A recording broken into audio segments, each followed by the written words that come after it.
அஸ்ஸலாமு அலைக்கும். ரெஜினா கிச்சனில் இப்போ என்ன பார்க்க போகிறோன்னா, இந்த மாதிரி தக்காளி ஊத்தாப்பம் எப்படி செய்யலான்னு பார்க்கலாமா. அதுக்கு சைடிஷ் கொத்தமல்லி சட்னி தான் பார்க்க போகிறோம்.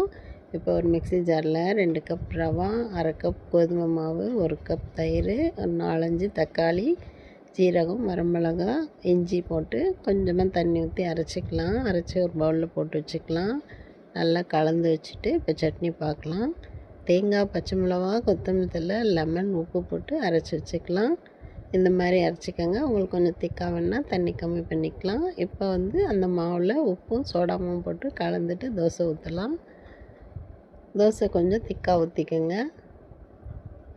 கொஞ்சம் ஆயில் போட்டு திருப்பி போட்டுக்கோங்க. நல்லா செவந்து வந்ததுக்கப்புறம் எடுத்து சர்வ் பண்ணுங்கள். செம்ம டேஸ்ட்டாக சாஃப்டாக இருக்கும். நீங்களும் இதே மாதிரி செஞ்சு பார்த்துட்டு எப்படி இருந்துச்சுன்னு கமெண்ட்டில் சொல்லுங்கள். ஓகே, பாய். அஸ்ஸலாமு அலைக்கும்.